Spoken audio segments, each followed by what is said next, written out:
only purpose of man's sojourn on this earth is to seek God. And how to rest, practice Kriya Yoga regularly. And before sleeping every day say, I am not the pain and sorrow that I feel. I am spirit, I am truth, I am love divine. This body, mind, a dream of mine. This mind which gives me so much trouble. When you're young, your body gives you trouble. When you're old, when you're middle youth age, the emotions give you trouble.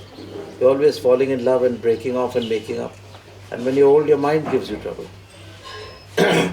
But there's one who is never troubled, which is ensconced within the body, mind and soul. That is the spirit. That's what you have to contact for eternal peace.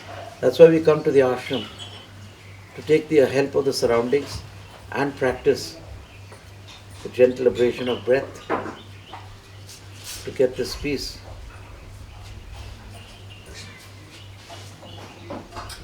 Because nothing has ever lasted. We've been through all the pleasures of life.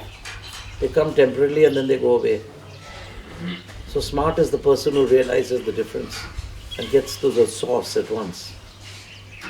Right? If you have a body which is not well, this thing that was your past karma, don't cry over it. Get up and say, oh Lord, I know that this is my past karma, but here I'm making a beeline for you. Handle my body, take care of me. I have no time for my body, I have only time for you. And God is such, He has no time for Himself. He has only time for you. So when you form the link, then nothing goes wrong. There is no sorrow. Unfulfilled desires is the root of all sorrows. If you have desires also, you won't be sorry. But if they are unfulfilled, then you will get sorrow. Or you will get fear. Because if they are fulfilled once, you'll want to fulfill them again, and then you have a fear. Someday it will come where I'll not be able to fulfill this desire. I won't get my lottery, or I won't get my money, my pension, my happiness, my best boyfriend, my girlfriend. Someday if she doesn't come, then there'll be a sorrow. So there's a fear of losing the person you like, or the place, or the thing. So person, place and thing. If you want to be happy, here's another $1 million word. So now you owe me 2 million. If you want to be happy, first one was drop competition. Now the second one, which is very this thing. Any person is perishable. Am I right or wrong? Any place is changeable. Right? And anything is destructible. Right? I? Now hear the golden words. Therefore, now you figure out the rest. You all are intelligent people? Don't depend on external Now she's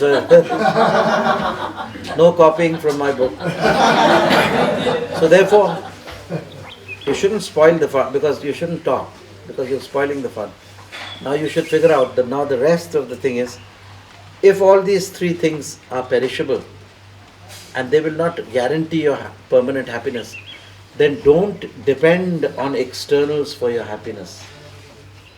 Dig deep the well of your own consciousness for eternal bliss.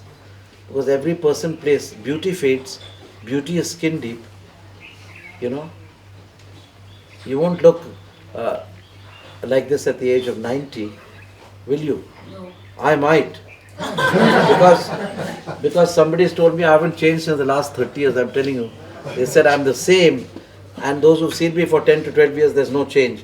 That's because of Kriya Yoga. Because of yoga. No mind, no thought. The molecular motion of thought creates aging process in the body cells. If the molecular motion of the brain cells is stopped, aging will not happen. It's all scientific. So do not depend upon externals for your happiness. Then what should we depend? Depend upon the inner self. Depend upon the Sadguru who gives you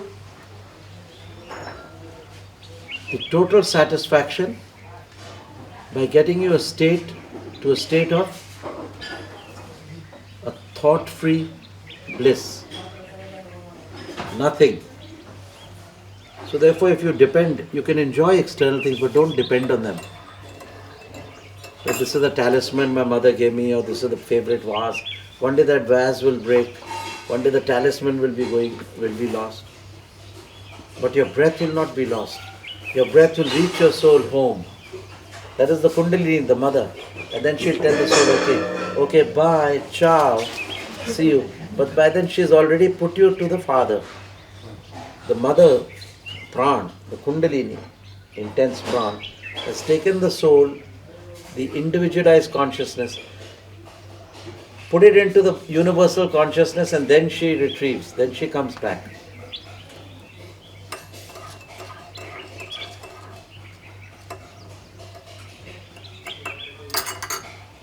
You see, after you practice these things, and they give you things, you do go to life, you do live life. But my purpose is to make you feel that those things are shallow. They don't matter much. So if you lose material things, don't be too concerned about it, this way or that. You should only be concerned if you lose your nothing. If you lose nothing, if you are not able to get into a state of nothingness, then you should be worried. If you are not able to contact your Guru, who is an embodiment of nothingness, then you should be very worried. Because the peace, the eternal peace and nectar which you find in the spirit of nothingness, you will not find in anything, in all the things in the world. I